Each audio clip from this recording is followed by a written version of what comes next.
Vamos começar nosso curso de termodinâmica e mecânica estatística, começando por termodinâmica. O que é a termodinâmica? É a ciência que estuda sistemas quase estáticos e macroscópicos, né? E o que é um sistema quase estático? Então, imagina que você tem um cilindro e a tampa dele é um êmbolo que pode se mover dentro desse... E ele está fechando dentro desse cilindro um gás. Em cima do cilindro você vai depositando um grão de areia.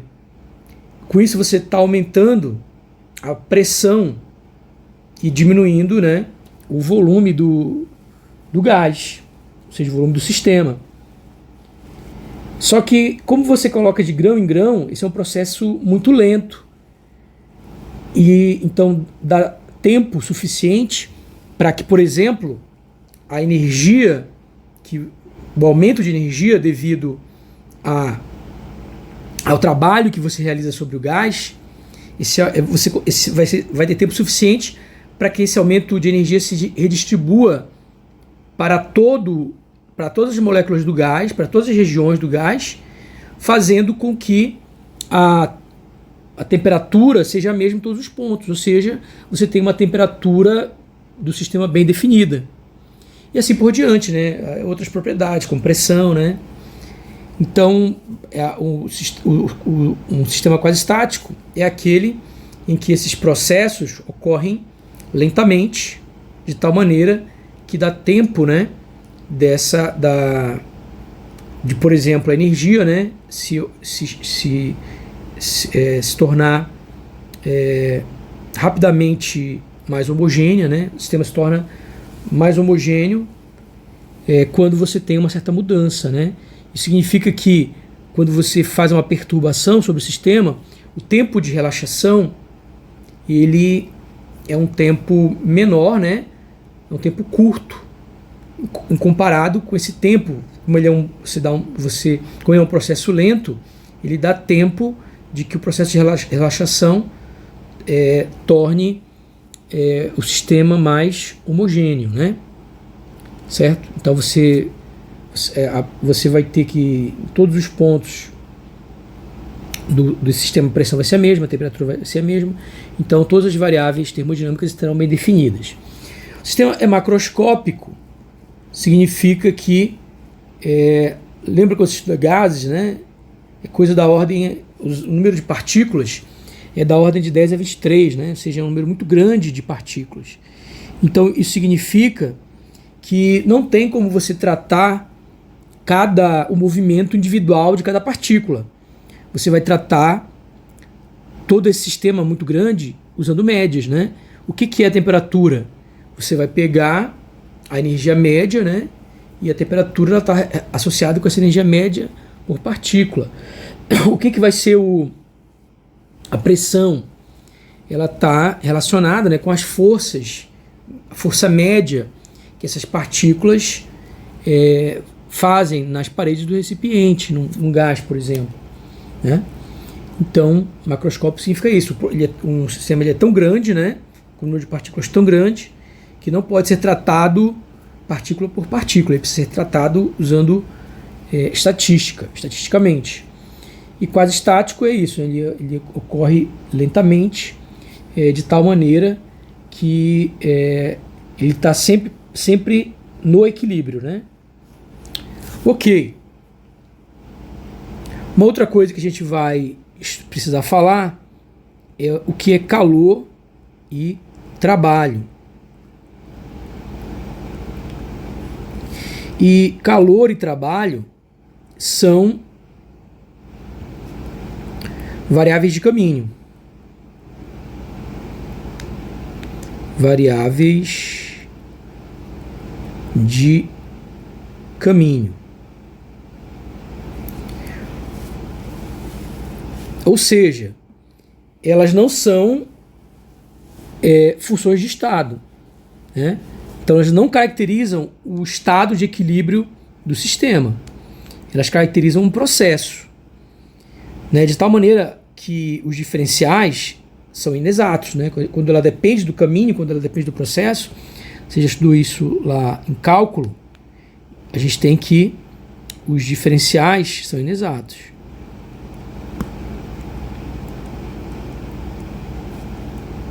Inexatos. Esses diferenciais, por exemplo, para o calor, ele vai ser T ds, né? Temperatura vezes o diferencial da entropia, como você já estudou, né? Tanto em Física 2 quanto em termodinâmica. O trabalho mecânico, ele vai ser menos P, menos a pressão vezes o diferencial do volume. E aqui a gente está considerando que nessa convenção a gente está considerando o trabalho realizado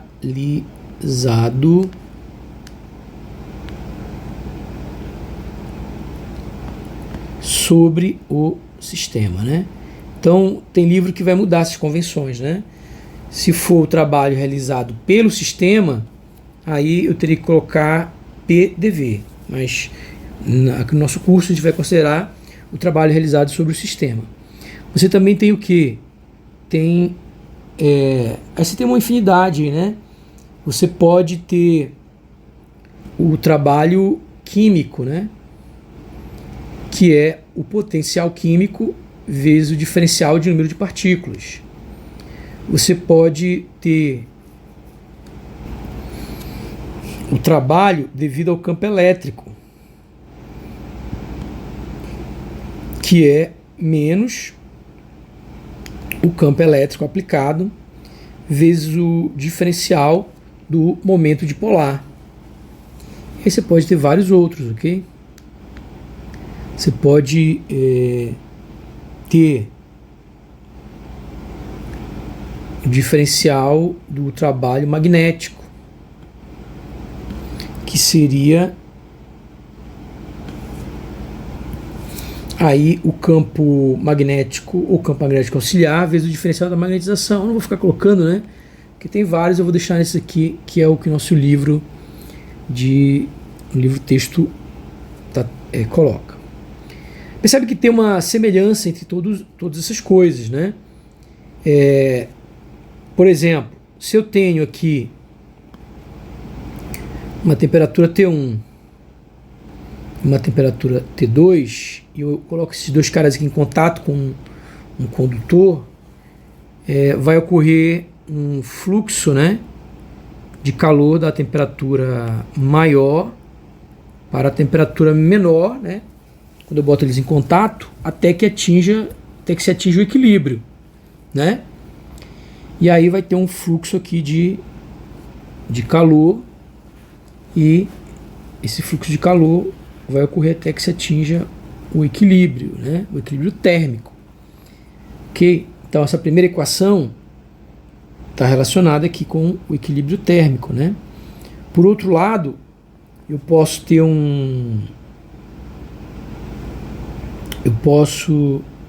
ter dois gases aqui, um êmbolo móvel, a parede móvel, e aí tem um gás que tem uma pressão, digamos aqui, maior e uma pressão menor.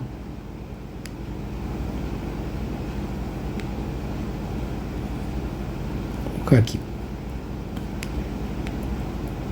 Se essa pressão aqui é maior do que essa pressão, eu vou fazer o que? Deslocar esse êmbolo, né? E aí eu vou transferir o que? Eu vou estar fazendo vou estar realizando um trabalho sobre esse êmbolo, né? A gente pode pensar no seguinte, ó, o calor, ele está como se fosse uma transferência aqui de entropia, né? Então ele leva o calor, ele está levando entropia para cá, né? Que é a mesma coisa, né? Eu tô levando para o outro lado que a volume, né? Tô fazendo Só que está esse menos aqui. Então, em vez de aumentar, ele está reduzindo o volume. Ok. E a gente tem trabalho químico também, né? Então, imagina que eu tenho que é água, aí eu tenho partículas de um corante. Então, eu tenho muita partícula aqui e tenho pouca aqui. Onde eu tenho muita partícula do corante, eu tenho um potencial químico alto. E onde eu tenho pouca partícula, eu tenho um potencial químico baixo. Então, a tendência é você ter aqui um trabalho também, um trabalho químico, né? Que aí vai fazer justamente o quê? Vai transportar partícula, né? De um ponto de maior potencial químico para um ponto de menor potencial químico. Então, percebe que essas leituras dessas equações, elas são muito parecidas, né?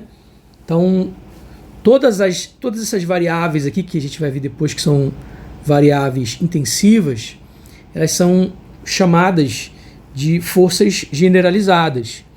E todas essas variáveis aqui, que é o que é transportado de uma região para outra, onde essas variáveis intensivas são maiores ou menores, elas são chamadas de esses diferenciais de variáveis, que são variáveis aí, extensivas, elas são chamadas de deslocamentos generalizados, né?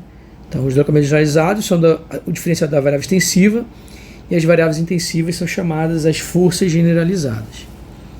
Ok? E todas essas, tanto o calor, né, quanto esses trabalhos, todos são diferenciais inexatos. São variáveis de caminho, não são funções de estado. Outra coisa importante a falar são os coeficientes termodinâmicos. Então, o que são esses coeficientes termodinâmicos?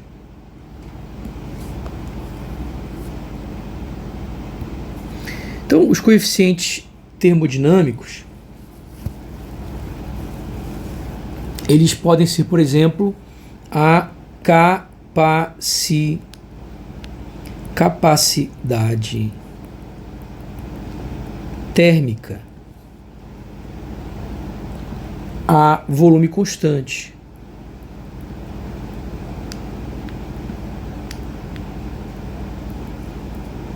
E o que é essa capacidade térmica a volume constante?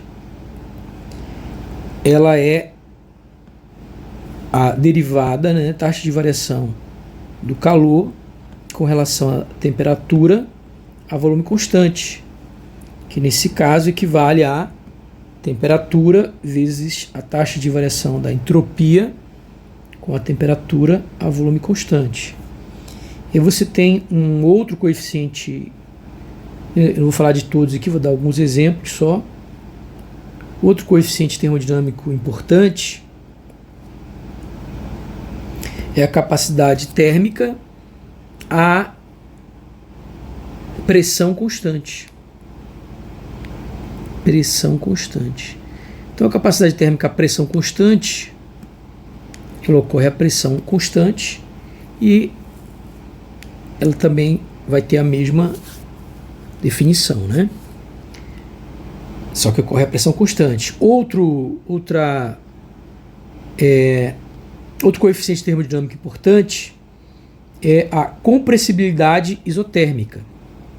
Compressibilidade isotérmica.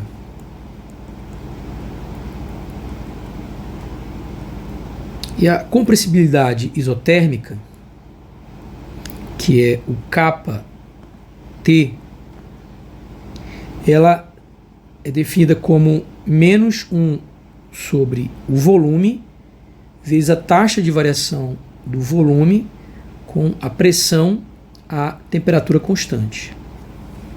Ok?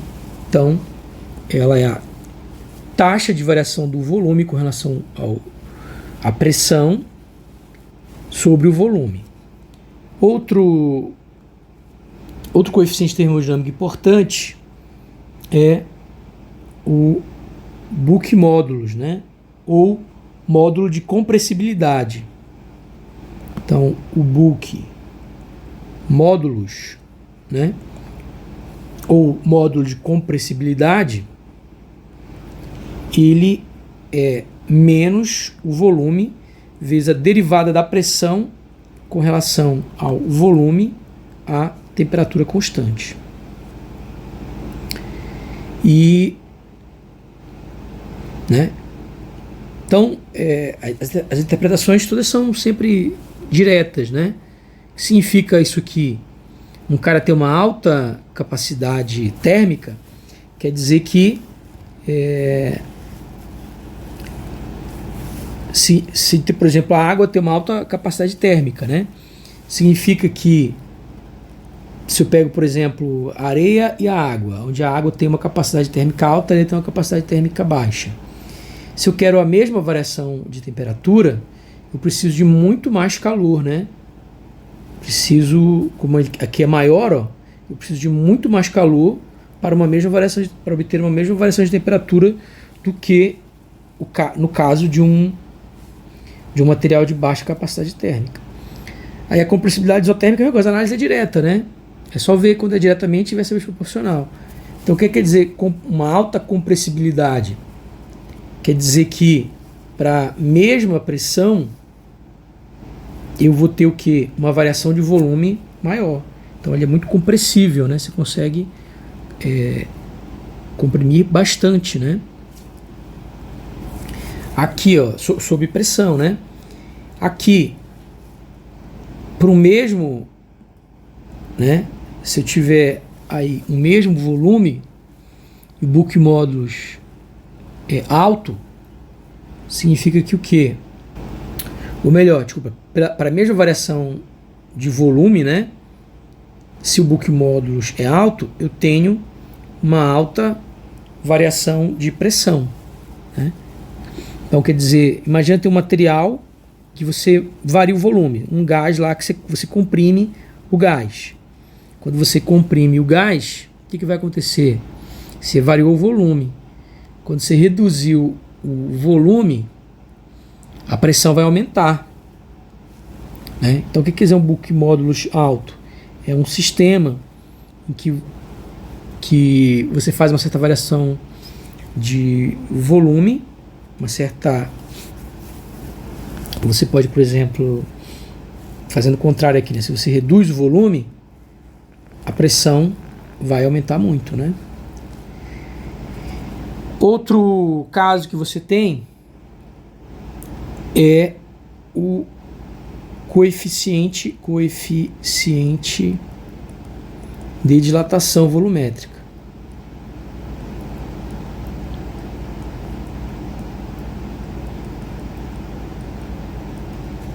Que vai ser alfa igual a 1 sobre V, derivada de V com relação a T com pressão constante. O que significa isso aqui? Quer dizer que em todos os casos, né, por uma mesma variação de temperatura, aquele que tem maior dilatação é aquele que aumenta mais de volume. Então, quando você aumenta a temperatura, você aumenta o volume. Aquele que tem a maior variação de volume, quando com certo aumento de temperatura, é aquele que tem maior coeficiente de dilatação. Então, a interpretação é direta, né? Só faz essa análise diretamente, inversamente proporcional, que você consegue entender rapidamente o que significa cada coeficiente termodinâmico desses, aqui são alguns exemplos, né? Tem vários outros. Não adianta ficar decorando essas coisas, né? Você vê que você consegue analisar só de olhar a formulazinha, você já consegue interpretar o que ele significa. Então não tem por que ficar decorando essas coisas, né? Ok, tem algumas coisas aqui que eu só vou falar, né? Acho que o livro fala que o curso é baseado, em sua maioria, nem todos, né? Em sistemas simples, né? Que são sistemas homogêneos, isotrópicos, eletricamente neutros, né? Então, homogêneo quer dizer que todos os pontos têm as mesmas propriedades. Isotrópicos quer dizer que as propriedades não dependem da direção. Eles são sistemas suficientemente grandes para você desprezar os efeitos de borda, né? E os efeitos de superfície. também não são afetados por campos elétricos, magnéticos ou gravitacionais, a não ser que ele fale, né, que esses campos devem ser levados em consideração, e aí vai complicar mais um pouco o cálculo. Em sistemas termodinâmicos, existe sempre a tendência à evolução em direção a estados em que as propriedades são determinadas por fatores intrínsecos, não por influência de campos externos previamente aplicados. E os estados terminais, eles são atemporais, né? Eles são estáticos, né? Que são chamados os estados de equilíbrio ou estados estacionários, que é basicamente isso que a gente vai ficar analisando, né? A gente vai ficar analisando termodinâmica como processos que passam por estados estacionários, por estados de equilíbrio. Como a gente já explicou, quando o sistema está no estado de equilíbrio, todas as suas propriedades termodinâmicas, né, temperatura, pressão, etc., potencial químico, elas ficam perfeitamente definidas. Um outro conceito que ele vai falar é o de sistema composto, né, que é um conjunto de sistemas simples que são separados por algum vínculo interno. Por exemplo, uma parede adiabática.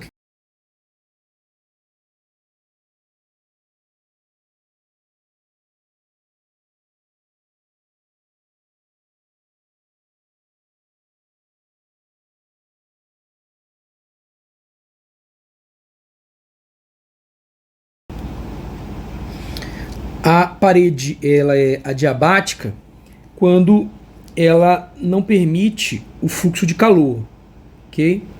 Então, outro tipo de vínculo que você pode ter são... Então, vamos ver aqui. Vamos falar... Vocês já viram isso, né? Em Física 2, mas eu vou colocar aqui para lembrar. Parede adiabática. Parede adiabática, ela não permite o fluxo de calor, né? Pensa numa garrafa térmica, né? Você tem as paredes adiabáticas ali. O café está lá dentro. Se fosse perfeitamente adiabático, aquelas paredes, o café nunca esfriaria porque não permite a troca de calor. Bom, outros tipos de vínculos que existem, né, outros tipos de restrições, são as paredes fixas, que se opõem às paredes móveis, né?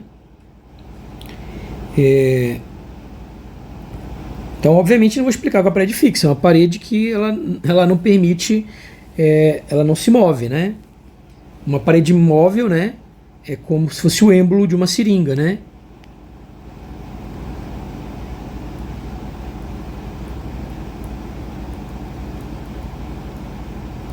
As paredes móveis é como se fosse o êmbolo lá da seringa. Uma parede que você aplica uma força sobre ela, não se desloca, é uma parede fixa.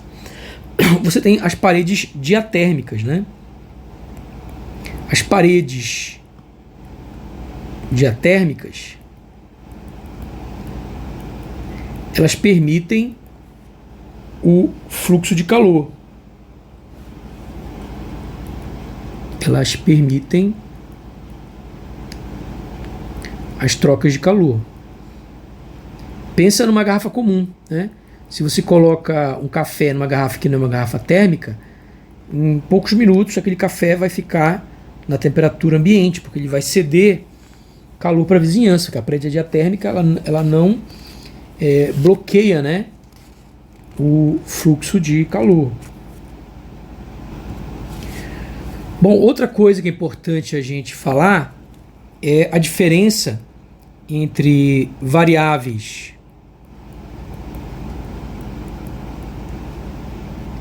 intensivas.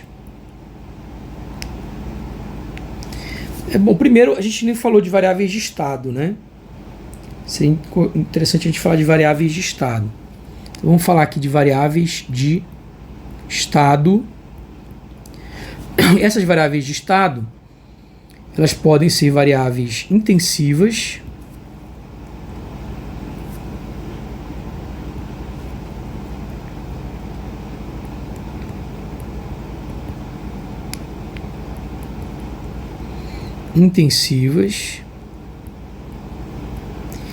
e podem ser variáveis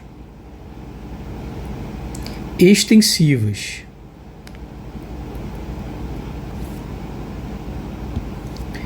O que é uma variável de estado? Pensa, por exemplo, na altura de uma montanha, né? A altura, tem uma montanha que tem essa altura, tem uma montanha que tem essa altura. Essa propriedade que é a altura da montanha, essa altitude da montanha, ela não depende do caminho que você, né? Eu posso sair daqui, fazer esse caminho aqui para chegar no topo, fazer esse caminho. Posso pegar várias trilhas diferentes. E aí eu vou percorrer processos completamente diferentes. Então, apesar dos processos serem diferentes, a altura sempre é a mesma, né? Então, as variáveis de estado não dependem, só dependem do estado. Só dependem do estado e não do caminho ou processo. Obviamente, quando você pega uma variável, você aprendeu isso lá em matemática, em cálculo, né? Quando você integra uma variável, você faz a integral de linha fechada, né? Um ciclo de uma variável de caminho. Você já viu isso lá em cálculo? Isso daqui vai dar o quê? Diferente de zero, né? Quando você faz uma integral fechada, né? Uma integral de um diferencial inexato, isso dá diferente de zero. Mas quando você pega uma variável de estado, né? Integra isso num caminho fechado, né? Então, você pegar aqui o diferencial de uma variável de estado, digamos esse H aqui. Se eu integrar isso num ciclo, num caminho fechado, você tem que dar zero. Ok? E na termodinâmica, quem são as variáveis intensivas? Tem várias, né? Mas acho que a gente vai trabalhar mais aqui. É temperatura, pressão e potencial químico. Tá? Temperatura,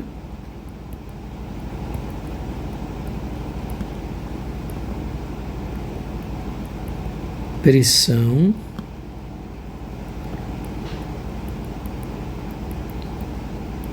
e potencial químico. E quais são as variáveis extensivas que a gente vai usar mais? Entropia, volume, número de partículas, energia. Então essas são as variáveis que a gente vai trabalhar mais, né? Então, energia, entropia, volume, número de partículas. Uma coisa importante é que as variáveis intensivas sempre são taxas de variação aqui de variáveis extensivas, né? Porque é por isso que elas são intensivas, né? Elas são uma espécie aqui de média, né? Então elas são taxas de variação de uma variável extensiva com outra variável extensiva. Então, o que é uma variável extensiva? Digamos que eu tenho um sistema aqui, né? Só como exemplo. Digamos que eu tenho um sistema e esse sistema ele contém aqui um gás. Aí eu vou lá e pego e faço uma cópia desse sistema. Faço uma cópia. E aí a partir dessa cópia, eu venho aqui e junto duas cópias, uma do lado da outra. Depois que eu juntar essas cópias, eu venho aqui e elimino essa barreira entre elas. Transformo tudo num sistema só. Como são dois sistemas idênticos, eu não vou alterar nenhuma propriedade, né? Por quê? Porque esse sistema aqui tem uma temperatura T, uma pressão P e um potencial químico μ. Aqui a temperatura dos dois lados é T, então não vai mudar nada, vai continuar T. Já está em equilíbrio. A pressão dos dois lados é P, então não muda nada, continua P. E o potencial químico dos dois lados é μ, não vai ter fluxo de partículas nenhum para um lado e para o outro. Vai continuar a mesma coisa, né? Então, essas propriedades já estão homogêneas, né? Todo o sistema duplicado, né? Então, aqui é o sistema, que eu vou chamar aqui de sistema duplicado. Tá assim, multiplicado por 2, para a gente entender. Então, o sistema multiplicado por 2, ele tinha, por outro lado, ele tinha uma certa energia, uma certa entropia, um certo volume, um certo número de partículas. As variáveis extensivas, elas não são razões, elas não são taxas, elas não são médias, né? O que elas são? Elas são propriedades absolutas. O que é energia? É a soma das energias de todas as partículas. Então, se eu dobro o número de partículas, vai dobrar a energia. A entropia, se eu dobro o sistema, eu dobro a entropia. Ela é uma variável extensiva. Se eu tenho um certo volume, eu dobro o tamanho do sistema, eu dobro o volume do sistema. Uma variável extensiva. O número de partículas, se eu dobro o tamanho do sistema, eu dobro o número de partículas. É uma variável extensiva. Então essa é a diferença entre variáveis intensivas e variáveis extensivas. Ok, o vídeo já está muito longo, então a gente vai fechar essa parte inicial, mas para fechar essa parte inicial, vamos falar de um último tópico, né?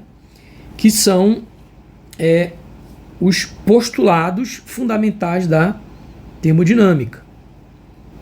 Então, postulados da termodinâmica. Geralmente os livros de física 2, termodinâmica, eles vão construindo isso de maneira empírica, né? Como eu já estou assumindo que vocês já fizeram esses cursos, né? E também a gente não vai fazer um curso só de termodinâmica, né? Porque vocês já fizeram um curso de termodinâmica antes, fizeram 2 vezes, né? Vocês fizeram física 2 e fizeram termodinâmica. Então a gente que não vai fazer, não é um terceiro curso de termodinâmica. Aqui é um curso de termodinâmica e mecânica estatística. Não é um terceiro curso de termodinâmica, né? Não é para ver a terceira vez uma coisa que vocês já viram 2 vezes, não é isso. Então, a gente vai fazer um curso baseado em postulados, né? Então, assumindo que esses postulados são verdade, o resto é construído em cima desses 4 postulados. Então, o primeiro postulado, ele diz que o estado de equilíbrio de um sistema termodinâmico macroscópico simples é completamente caracterizado pela energia interna, pelo volume e número de partículas, né? Então, o que é o estado? O estado de equilíbrio do sistema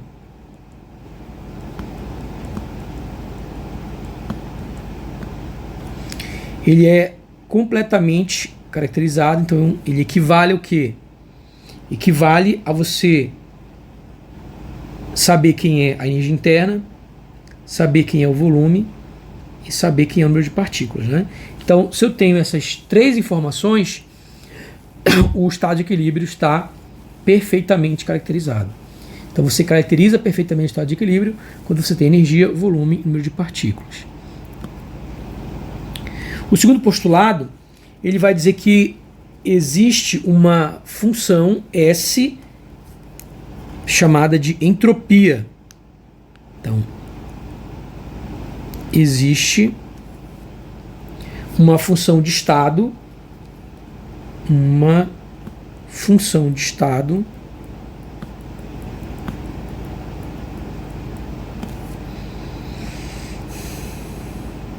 S igual a S de UI, VI, NI,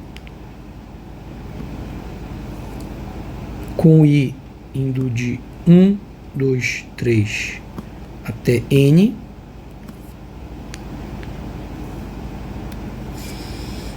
onde 1, 2, 3, N são os subsistemas, né? Então você tem vários subsistemas e o sistema total é quando você tem todos esses subsistemas, ela é função de todos esses subsistemas, né? A entropia total é função das energias, volumes e número de partículas de todos os subsistemas. E então existe uma função de estado chamada entropia.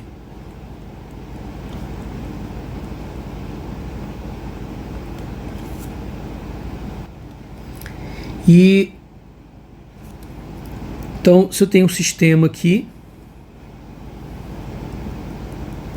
pensa aqui como uma parede adiabática, e aqui eu tenho vários subsistemas, né? Então, eu tenho aqui um sistema 1, vamos colocar só 3 aqui, né? Ele colocou aí N, mas eu vou colocar só 3 subsistemas. Que tem alguns vínculos separando aí, né?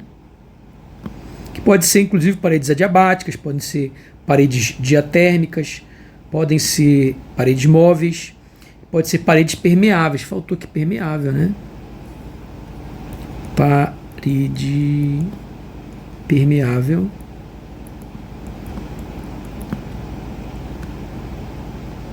A uma certa substância.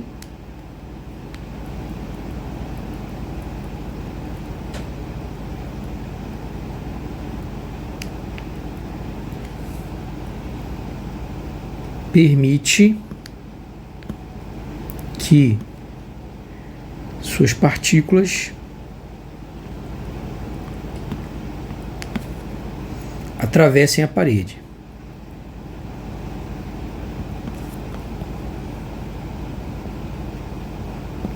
Ok.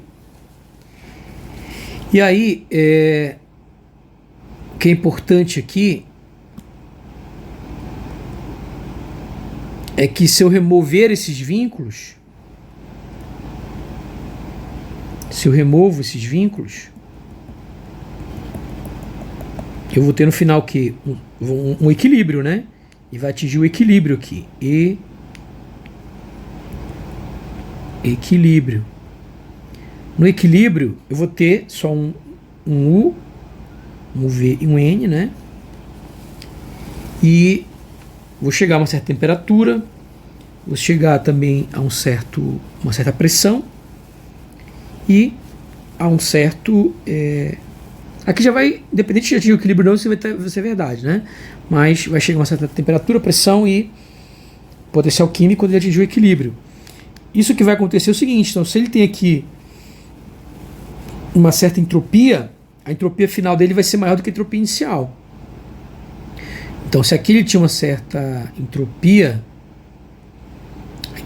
aqui é igual a certa entropia S0, digamos, a entropia aqui ela vai ser maior do que S0. Ou seja, a entropia ela tende ao máximo. Né? O que vai acontecer é que a entropia vai tender a... Bom, quando chegar no equilíbrio ela não vai mais aumentar, né? Mas ela vai chegar no valor maior do que era no S0. Então o que você vai ter, a tendência é você ter aí a maximização da entropia, ok? O que diz o terceiro postulado? A entropia de um sistema composto é uma função aditiva sobre seus componentes. É também uma função contínua, diferenciável e monotonicamente crescente da energia. Né? Então significa que a entropia do sistema no final ela vai ser a soma das entropias, no caso S1, S2, S3, né? Se tiver mais, né? Assim por diante. A entropia final é a soma das entropias dos subsistemas. Ok? Além disso, essa entropia ela é contínua, diferenciável e monotonicamente crescente com a energia, né? Ou seja, a variação da entropia com a energia, ela vai ser o que? Monotonicamente crescente, né? Então ela sempre vai aumentando, né? Ok, e a quarta, a entropia se anula para o caso em que a derivada de U com S para volume e número de partículas constantes é igual a zero. Então, quando isso aqui acontece, a entropia se torna igual a zero. Como a gente vai ver, isso aqui está relacionado com a temperatura, né? Então significa que, na verdade, o que significa aí é que quando a temperatura ela vai para zero, a entropia ela vai para zero. Isso acontece, né? Porque o número de configurações ele vai para 1, né? Então, como a gente vai ver pela definição de entropia, isso faz com que a entropia vá para zero. Ok, aqui também faltou, né, a volume e número de partículas constantes, né? E isso daqui, na verdade, como a gente vai ver depois, ela é o inverso, né, da temperatura. Então isso daqui é a própria temperatura, né? Como a gente vai ver depois, ok? Então na próxima aula a gente continua.